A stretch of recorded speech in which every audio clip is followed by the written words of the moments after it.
ஸ்ரீ மகாகுரப்யோ நமஹ. ஹரிஹி ஓம். சதாசிவசமாரம்பாம் சங்கராச்சாரிய மத்யமாம் அஸ்மதாச்சாரிய பர்யந்தாம் வந்தே குரு பரம்பராம். GeM TV நண்பர்களுக்கு எனது வணக்கங்கள். இன்றைய நாள் அனைவருக்கும் இனிய நாளாக அமைய எல்லாம் வல்ல இறைவனை வேண்டி இன்றைய மதமும் நம் மதமே நிகழ்ச்சிக்கு செல்வோம்.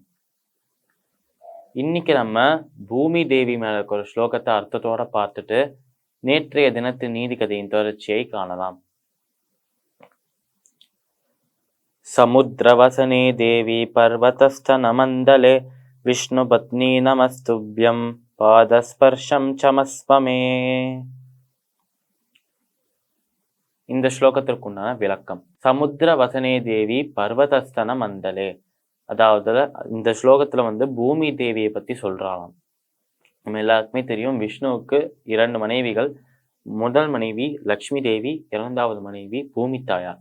அந்த பூமி தாயாரை பத்தி தான் இந்த ஸ்லோகத்துல சொல்றாளாம். சமுத்திர வசனே தேவி பர்வதஸ்தன மண்டலே, அதாவது சமுத்திரத்தில் வசிக்கும் நம்ம தேவி பூமி தேவி தான் பர்வதஸ்தன மண்டலே, பர்வதங்களை தன்னோட இல்லமாக, பர்வதங்களை தன்னோட குழந்தைகளாக வச்சிருக்கலாம். இந்த பர்வதங்களை தன்னோட இல்லமாக ஏன் வச்சிருக்கணும் அப்படின்னா, பூமியிலேருந்துதான பர்வதங்கள் மலைகள் வந்தது. அதனால பூமியிலேந்து வந்த மலைகள் பூமியோட குழந்தைகள் போலத்தானே. இந்த பூமியும் பூமி தேவியும் வேற இல்லையே, அதனால பூமி தான் இந்த மலைகளுக்கெல்லாம் தாயாக இருக்கலாம்.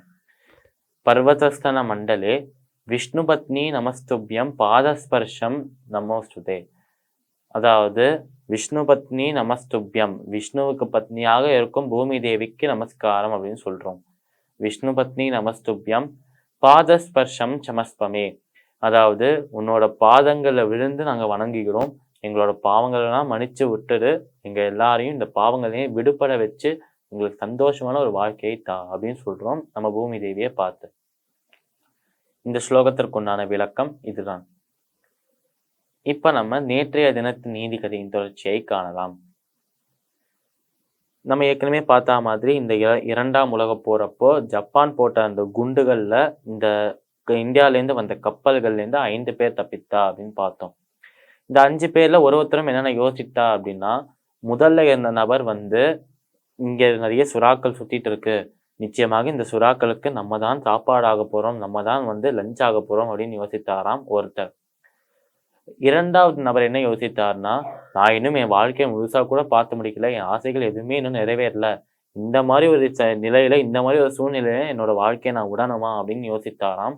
யோசித்து கவலைப்பட்டாராம் இந்த 2வது நபர்.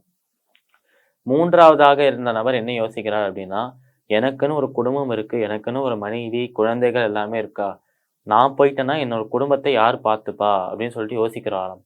இவரே இன்னொரு விஷயத்த என்ன யோசித்தார் இந்த 3வது நபரே அப்படின்னா, நான் இறந்து போயிட்டாலும் பரவாயில்ல, இன்சூரன்ஸ் காசு போயிட்டு அவளுக்கு சேரும்.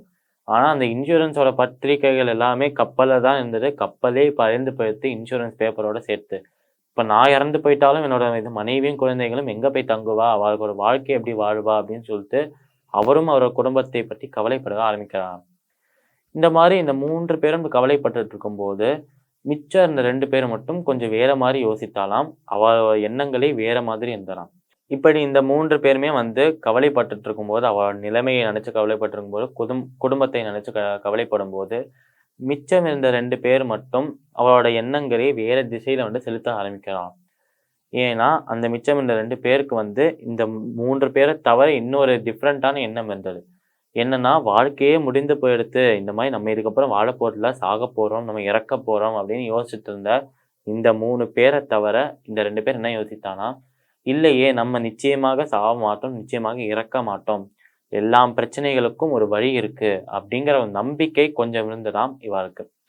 இந்த மாதிரி நம்பிக்கை இருந்ததுனால இவா மட்டும் தப்பிக்கிறாளாம். அவ எப்படி தப்பிச்சா? இந்த மாதிரி இந்த 5 பேரும் யோசிச்சதுக்கு அப்புறம் என்ன நடந்தது, நாளை தினம் பார்க்கலாம். மீண்டும் நாளை சந்திப்போம். நன்றி, வணக்கம்.